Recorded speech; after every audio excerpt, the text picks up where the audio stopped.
গণঅভ্যুত্থানে চানখারপুলে আনাস সহ ৬ জনকে হত্যা মামলার রায় আজ বিচারপতি মোহাম্মদ গোলাম মর্তুজা মজুমদারের নেতৃত্বাধীন ট্রাইব্যুনাল ১-এ রায় ঘোষণা করবেন।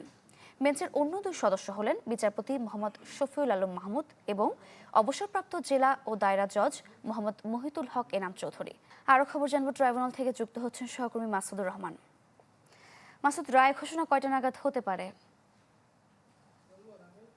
সকাল ১১টার পর রায় ঘোষণা হবে বলে আমরা প্রাথমিকভাবে জানতে পেরেছি। আন্তর্জাতিক অপরাধ ট্রাইব্যুনালে এই মামলাটি ছিল প্রথম মামলা, যেটি জুলাই আগস্ট গণহত্যার মামলার অভিযোগ গঠন করা হয় এবং প্রথম কোনো মামলা ছিল যেটির অভিযোগ দাখিল করা হয়েছিল, কিন্তু মাঝখান থেকে শেখ হাসিনার মামলাটি রায় হয়ে বিচার হয়ে শেষ হয়েছে।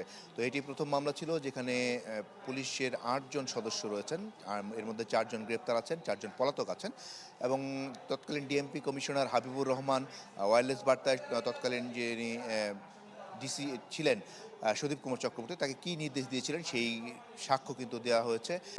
Furniture just smarter, JMG furniture.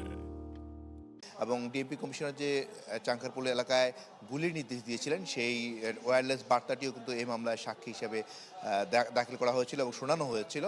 তিনি সুদীপ কুমার চক্রবর্তী, তার অধস্তন যারা ছিলেন তৎকালীন শাহবাগ থানার ওসি আরশাদ সহ বাকিদেরকে এবং মাঠ পর্যায়ে যারা গুলি করেছিলেন কনস্টেবল সুজন নাসির সহ তাদেরকে কি বার্তা দিয়েছিলেন সবগুলো সাক্ষ্য প্রমাণে রাষ্ট্রপক্ষ বলতে তারা প্রমাণ করতে সক্ষম হয়েছেন, কাজে তারা সর্বোচ্চ সাজা মৃত্যুদণ্ড চান।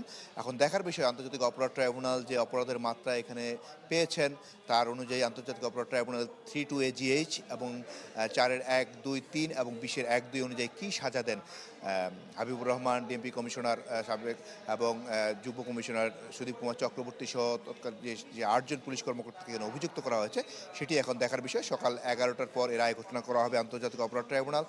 আসামিদের নিয়ে আসা হয়েছে, 11টার কিছুক্ষণ পর তাদের আসামিদের এজলাসে তোলা হবে, এরপরে আনুষ্ঠানিকভাবে রায় ঘোষণা করবেন ট্রাইব্যুনাল। আর আন্তর্জাতিক অপরাধ ট্রাইব্যুনালে এটি 1 নম্বর ট্রাইব্যুনালে এটি দ্বিতীয় রায়। তো আমরা অপেক্ষা আছি, পরবর্তী সংবাদে আমরা জানাতে পারবো। সারিকা। মাসুদ, ধন্যবাদ আপনাকে। দর্শক, গণঅভ্যুত্থানে চানখারপুলে আনাস সহ ৬ জনকে হত্যা মামলার রায় আজ আমরা বিস্তারিত জানছিলাম।